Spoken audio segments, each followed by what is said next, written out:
So, hi and hello everyone. Good evening. மாலை வணக்கம்.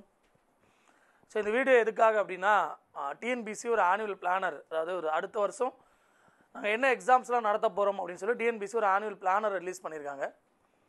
So அந்த ஆனுவல் பிளானரில் என்ன இருக்குது, இந்த ஆனுவல் பிளானரை பற்றி ஒரு பெரிய டிஸ்கஷன் ஒன்று.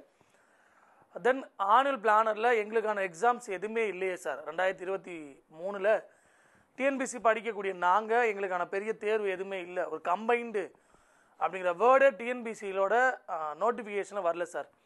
அப்படியே வந்தாலும் நவம்பர் மாதங்களில் தான் வருது.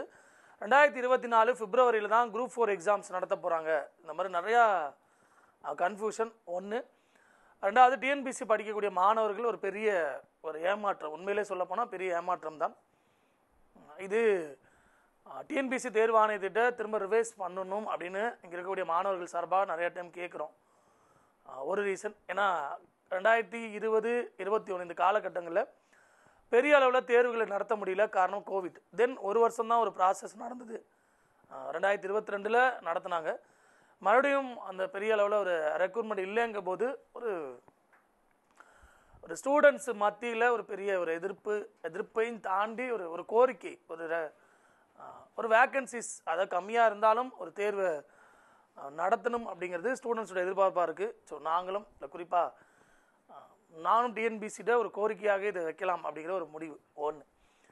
ரெண்டாவது, இருக்கக்கூடிய இந்த எக்ஸாம்ஸ்க்கு நம்ம எப்படி ப்ரிப்பேர் ஆக போகிறோம், ஏன்னா ஒரு ஆனுவல் பிளானர் ரிலீஸ் ஆகிடுச்சு. இந்த ரிலீஸ் பண்ண ஆனுவல் பிளானருக்கு நம்ம எப்படி ரெடி ஆக போகிறோம். தென் டிஎன்பிசி படிக்கக்கூடிய நம்ம வேறு என்ன எக்ஸாம்ஸ் எல்லாம் எழுதலாம். ஒன்று, இந்த ஃபாரஸ்ட் டிபார்ட்மெண்ட் எக்ஸாம்ஸ் ரொம்ப நாளாக டிஎன்பிசி நடத்தாமல் இருக்காங்க, அது 2023 எதிர்பார்க்கலாம். ஃபாரஸ்ட் கார்டு, ஃபாரஸ்ட் வாட்சர் அப்படிங்கிற எக்ஸாம்ஸ் கட்டாயம் எதிர்பார்க்கலாம். அது குறிப்பாக ஜனவரி, பிப்ரவரி, மார்ச் மாதங்களில் அதை நம்ம எதிர்பார்க்கலாம்னு சொல்கிறாங்க ஒன்று. ஸோ அது ஒரு நம்பிக்கை நமக்கு. தென் இந்த எஸ்ஐபிசி எக்ஸாம்ஸ் மறுபடியும் 2023 நாங்கள் திரும்ப நோட்டிஃபிகேஷன் பண்ண போகிறோம். ஆர்டிஐ மூலிமா சில தகவல்கள் சொல்கிறாங்க. ஸோ அப்போ எஸ்ஐபிசி எக்ஸாம்ஸ் நமக்கு 2023 மறுபடியும் வருது. தென் இந்த நோட்டிஃபிகேஷன் அப்படிங்கிறது டிசம்பர் மாதம் 15ஆம் தேதிக்குள்ளே இந்த ஆனுவல் பிளானர் வெளியிடணும் அப்படிங்கிற மாதிரி 2022 ஜனவரியில் ஒரு ஜியோ ஒன்று பாஸ் ஆச்சு. அதன் காரணமாக அவசரமாக கூட இது வெளியிட்டிருக்கலாம், பின்னாளில் அது மாற்றத்துக்கு உட்படலாம் அப்படிங்கிறது ஒரு நம்பிக்கையாக இருக்கிறோம். ஏன்னா உங்களுக்கு ஜனவரிக்கு அப்புறம் பெரிய அளவில் நோட்டிஃபிகேஷன் கிடையாது, மே மாதம் போகிறாங்க. இப்போ இந்த 4 மாதம் டிஎன்பிசியில் நோட்டிஃபிகேஷன் எதுவுமே இல்லை. ஸோ இவ்வளோ பெரிய கேப் அப்படிங்கிறது இருக்காது. ஸோ எதிர்காலத்தில் அந்த இடங்களில் ஏதாவது ஃபில் பண்ணலாம் அப்படிங்கிறது நம்மளோட எதிர்பார்ப்பு, ஒரு நம்பிக்கை தான். அப்போ டிஎன்பிசி படிக்கிற நீங்கள் உங்களோட சிலபஸ் மாதிரி எக்ஸாம்ஸ் என்ன இருக்கும் அப்படின்னா, நீங்கள் ஃபாரஸ்ட் டிபார்ட்மெண்ட்டை சூஸ் பண்ணி எழுதலாம். ஒன்று, டிஎன்பிசியில் அப்படியே சிலபஸ் தான். ரெண்டாவது, எஸ்ஐபிசி அதை ப்ரிப்பேர் பண்ண ஆரம்பிக்கலாம். தென் technical SI, finger print SI அதை ப்ரிப்பேர் பண்ணலாம். தென் இந்த எஸ்எஸ்சி, ஆர்ஆர்பி போன்ற எக்ஸாம்ஸ், இப்போ ரயில்வே ரெக்ரூட்மெண்ட் போர்டு அப்படின்னா அது தமிழில் கூட எழுதலாம் அப்படின்னு சொல்கிறாங்க. நம்ம மாணவர்கள் பெரிய அளவில் தமிழ்நாட்டை சார்ந்த மாணவர்கள் அதில் பெரிய அவேர்னஸே இல்லாமல் இருக்கும். நம்ம படிக்கிற ஜிஎஸ் தான், நம்ம போடக்கூடிய மேக்ஸ் தான், ரீசனிங், கொஞ்சம் இங்கிலீஷ் எக்ஸ்ட்ரா ஆட் ஆகுது. ஸோ நம்ம அந்த ஆர்ஆர்பி போன்ற எக்ஸாம்ஸை நம்மளால் எழுத முடியும். தென் எஸ்எஸ்சி போன்ற எக்ஸாம், இப்போ பார்த்திங்கன்னா சிஹெச்சியில் இன்னும் டேட் முடியாமல் இருக்குது. ஸோ அப்போ எஸ்எஸ்சி தைரியமாக சிஹெச்சியில் அப்ளை பண்ணும் பொழுது அந்த எக்ஸாம்ஸை நமக்கான பேட்டர்ன், அந்த எக்ஸாம்ஸ் ப்ரிப்பேர் பண்ணுறவங்க ஜிஎஸ் நல்லா படிச்சிருக்க மாட்டாங்க, நம்ம ஜிஎஸ் நல்லா படிச்சிருக்கோம். தென் மேக்ஸ், டிஎன்பிசியோட மேக்ஸ் ஒரு படி மேலே போய் ப்ராக்டிஸ் பண்ண போகிறோம். தென் ரீசனிங், கொஞ்சம் இங்கிலீஷ் எங்கெங்கே தேவைப்படும். அது குறிப்பாக டிஎன்பிசி நிறைய இங்கிலீஷ் ஸ்டூடெண்ட்ஸ் மாணவர்கள் இருப்பீங்க. இப்போ ஜிஎஸும் படிச்சிருக்கீங்க, இங்கிலீஷும் நல்லா வரப்போகுது. ஸோ நம்ம டிஎன்பிசி அப்படிங்கிறத மட்டும் பெருசாக நம்பாமல், ஏன்னா நம்ம டிஎன்பிசி ஒரு கோரிக்கையாக வைக்கலாம், டிஎன்பிசி மட்டும் இருக்குதுன்னு பெருசாக நம்பாமல், டிஎன்பிசி மாறி இருக்கக்கூடிய எஸ்எஸ்சி ஸ்டாஃப் செலெக்ஷன் கமிஷனாக இருக்கலாம், ரயில்வே ரெக்ரூட்மெண்ட் போர்டு, ஆர்ஆர்பி போன்ற எக்ஸாம்ஸ் நிறையா நடத்துகிறாங்க. ஸோ என்டிபிசியில் நடத்தியிருப்பாங்க, இந்த வருஷம் திரும்ப நடத்த போகிறாங்க ஆர்ஆர்பியில். ஸோ இப்போ இந்த மாதிரி எக்ஸாம்ஸ், வேரியஸ் எக்ஸாம்ஸ், நம்ம படித்த ஜிஎஸ் இருக்குது, நம்ம படித்த மேக்ஸ் இருக்குது. கொஞ்சம் அதில் எக்ஸாம்பிளுக்கு பட்டி டிங்கரிங் பார்த்தோம் அப்படின்னா நம்மளாலையும் இந்திய அளவில் நடக்கக்கூடிய எஸ்எஸ்சியோ, இந்திய லெவலில் நடக்கக்கூடிய ஆர்ஆர்பி போன்ற எக்ஸாம்ஸை நம்மளாலையும் கிராக் பண்ண முடியும். ஒன்று. ரெண்டாவது, இந்த வருஷம் கொடுத்தது நிறையா ஒரு டெக்னிக்கல் ஓரியன்ட் எக்ஸாம்ஸாக இருக்குது. இன்ஜினியரிங் படித்தவங்க, அக்ரிகல்ச்சர் படித்தவங்க, தென் ஐடிஐ, டிப்ளமோ போன்ற ஸ்டடீஸை படித்தவங்க, டூரிசம் டிபார்ட்மெண்ட் படித்தவங்க, இந்த மாதிரி ஒரு ஸ்பெஷல் கோர்ஸ், ஸ்பெஷல் டிகிரி படித்தவங்களுக்கு இந்த வருஷம் ஒரு பெரிய நல்ல வாய்ப்பு டிஎன்பிசி வழங்கியிருக்கு. ஆனால் அந்த கம்பைண்டு அப்படிங்கிற வேர்டு இல்லை, நிறையா நபர்கள் எழுதக்கூடிய குரூப் 1ஓ குரூப் 2ஓ குரூப் 4 பெருசாக இல்லை. ஸோ நம்ம அதுக்கு எதிர்பார்ப்போம், நம்மளோட கோரிக்கையை டிஎன்பிசி அக்செப்ட் பண்ணும் அப்படின்ட்டு. தென் நம்ம அது வரைக்கும் சும்மா இருக்க வேணாம், நம்ம சிலபஸ் மாதிரியே இருக்கக்கூடிய ஃபாரஸ்ட் எக்ஸாம்ஸ்க்கு ப்ரிப்பேர் பண்ணுவோம். நம்ம சிலபஸ் மாதிரியே இருக்கக்கூடிய எஸ்எஸ்சியோ ஆர்ஆர்பி போன்ற எக்ஸாம்ஸ்க்கு ப்ரிப்பேர் பண்ணுவோம். சார் எஸ்எஸ்சி வந்து மேக்ஸ் இருக்கும் சார், கஷ்டம், நீங்கள் சும்மா சொல்கிறீங்க அப்படின்னா டிஎன்பிசி உள்ளே வரும்போது கூட நம்ம ஜிஎஸ் கஷ்டமாக தானே இருந்துச்சு. ஆனால் இப்போ அப்படி இல்லை, ஜிஎஸ்சில் தெளிவாயிட்டோம்ல. அதே மாதிரி தான் எஸ்எஸ்சியோ ஆர்ஆர்பியோ போகும்போது ஃபஸ்ட்டு ஸ்டெப்பு கஷ்டமாக தானே இருக்கும். ஆனால் அது கற்றுக்க போகிறோம், அதில் இருக்கக்கூடிய டேட்டாஸை நம்ம எடுத்துக்க போகிறோம். ஓகேவா? ஸோ அதில் என்ன சொல்லியிருக்காங்களோ எஸ்எஸ்சியோ ஆர்ஆர்பியோ உள்ளே நுழையும் போது நமக்கு கஷ்டம்தான்.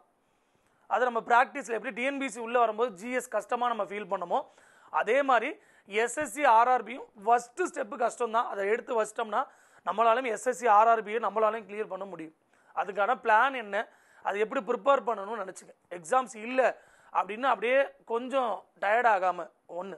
தென் இந்த ஃபீல்டெலாம் நான் 2015 இருக்கேன், ஈவன் 2016 ஸ்டார்டிங்லேருந்து இருக்கேன். இதில் இவ்வளோ ஏற்றத்தாழ்வுகளை பார்த்துருக்கேன். என்னோட எக்ஸ்பீரியன்ஸ் இந்த 7 வருஷம், இந்த 7 வருஷத்தில் நான் டீச்சிங்கில் மட்டும் இருந்திருக்கேன். இதில் நான் பார்க்கக்கூடியது, ஸோ கொஞ்சம் பொறுமையாக இருக்கக்கூடிய மாணவர்கள் பாஸ் பண்ணுறாங்க. ஸோ நம்ம வெளியில் போயிட்டு திரும்ப உள்ளே வர முடியாது. ஒரு வருஷம் நான் ப்ரைவேட் ஜாப் போகிறேன் சார் அப்படின்னு சொல்லி வெளில போயிட்டு உள்ளே வர முடியாது. பார்ப்போம் டிஎன்பிசி என்ன பண்ணுறாங்க அப்படின்னு சொல்லி. அது வரைக்கும் ஹோப்பை விட்டுற வேணாம். அது மாதிரி இருக்கக்கூடிய ஃபாரஸ்டர் எக்ஸாம்ஸு, அது மாதிரி இருக்கக்கூடிய வேறு டிபார்ட்மெண்ட் எக்ஸாம்ஸு, அது மாதிரி இருக்கக்கூடிய எஸ்எஸ்சி ஆர்ஆர்பி நம்மளாலையும் எஸ்எஸ்சி ஆர்ஆர்பி கிளியர் பண்ண முடியும். டிஎன்பிசி வரும்போது கஷ்டமாக இருந்துச்சு, இப்போ ஈஸி. அதே மாதிரி ஆர்ஆர்பி எஸ்எஸ்சி உள்ள நுழையும் போது அதுக்கான சிலபஸ் என்ன, அதுக்கான பேட்டர்ன் என்ன அப்படின்னா நம்ம படிக்கிற ஜிஎஸ் தான், மேக்ஸ் தான், ரீசனிங் தான். என்ன அடிஷ்னலாக இங்கிலீஷ் இருக்கும் போது, அதுவும் குறிப்பாக இங்கிலீஷ் மீடியம் மாணவர்களுக்கு ரொம்ப ஈஸி அந்த எஸ்எஸ்சியோ ஆர்ஆர்பியோ டிஎன்பிசி படிக்கக்கூடிய மாணவர்களுக்கு. சரிங்களா? ஸோ அதெல்லாம் நம்பிக்கையை விட்டுறாதீங்க. வாழ்க்கை எப்போயுமே நம்பிக்கையை சார்ந்து தான் இருக்கும். ஸோ எங்கள் சைடும் டிஎன்பிசி கோரிக்கை வைக்கிறோம். இந்த பிளானை சில ஆல்ட்ரேஷன் பண்ண சொல்லி நம்ம ஒரு நம்பிக்கையோட காத்திருப்போம். இருக்கக்கூடிய ஃபாரஸ்ட் கன்சர்வேஷன் எக்ஸாம்ஸோ இல்லை டிஎன்பிசி ரிலீஸ் பண்ணக்கூடிய வேறு ஏதாவது எக்ஸாம்ஸ் வருது அப்படின்னா அதை கட்டாயம் நம்ம அப்ளை பண்ணி எழுதுவோம். ஒரு ப்ராக்டிஸாக அதை கொண்டு போவோம். அடுத்த ஆண்டு நல்ல ஒரு மாற்றத்தை டிஎன்பிசி கொடுப்பாங்க அப்படின்னு நம்ம நம்பலாம். சரிங்களா? ஸோ துவண்டுறாதீங்க. வாழ்க்கை எப்போயுமே ஒரு நம்பிக்கையை கொடுக்கக்கூடிய இடமா இருக்கும். கட்டாயம் நம்மளாலையும் ஆர்ஆர்பி எஸ்எஸ்சி வரக்கூடிய டிஎன்பிசி எக்ஸாம்ஸை கிளியர் பண்ண முடியும். ஒரு ஃபீல்டை நோக்கி ஓடாதீங்க, இன்னொரு ஃபீல்டை அடிஷ்னலாக பாருங்கன்னு சொல்கிறோம். சரிங்களா? ஸோ கீழே வந்து சார் இது ஆர்ஆர்பி எஸ்எஸ்சி பேசுகிறீங்க, டிஎன்பிசி அவ்வளோதான் கீழே திட்டாதீங்க. சரிங்களா? சிம்பிள், வேறு ஒரு வழி இருக்குது அப்படின்னு உங்கள்கிட்ட சொல்கிறேன். இந்த கதவை நமக்கு அடைக்கல, இந்த கதவு எப்பயுமே ஓப்பன் ஆக போகுது. அதனால் கீழே வந்து நீங்கள் கமெண்ட் போட்டாலோ இல்லை சார் இது ஒரு இன்ஸ்டியூஷனுக்காக பேசுகிறோம் அப்படிங்கிறது எந்த இதுவும் எங்களுக்கு தேவையில்லை. ஸோ எல்லா மாணவர்களுக்கும் இன்னொரு வாய்ப்பு இருக்குது அப்படிங்கிறத உங்களுக்கு சொல்கிறோம். ஸோ டிஎன்பிசிக்கு இதை கேட்கட்டும். புதிய மாற்றம் டிஎன்பிசியில் ஏதாவது கொண்டு வருமா அப்படின்னு நம்ம எதிர்காலத்தில் பார்ப்போம். அது வரைக்கும் துவண்டாமல் எஸ்எஸ்சியோ ஆர்ஆர்பியோ இல்லை டிஎன்பிசியில் கூடிய அசிஸ்டன்ட் ஃபாரஸ்ட் கன்சர்வேட்டரோ நம்ம ப்ரிப்பேர் பண்ணிக்கிட்டே இருப்போம். நம்மளோட பயிற்சி வரக்கூடிய தேர்வை நம்மளை பாஸ் பண்ண வைக்கும். சரிங்களா? So thank you so much. இது அட்வைஸ் அப்படின்னு எடுத்துக்காதீங்க, இன்னொரு வழி இருக்குன்னு உங்கள்கிட்ட சொல்கிறேன். இது ஒரு அட்வைஸாவோ இல்லை நீங்கள் கஷ்டத்தில் இருக்கீங்க அப்படிங்கிறதுக்காக இது சொல்லக்கூடியது இல்லை. ஒரு வழி இருக்குது, அதை பயன்படுத்திங்க, அவ்வளோதான். சரிங்களா? So thank you. ஒரு அடுத்த நல்ல வீடியோஸில் உங்களை பார்ப்போம். நம்பிக்கை எப்பயுமே நம்மளை ஜெயிக்க வைக்கும். தேங்க்யூ.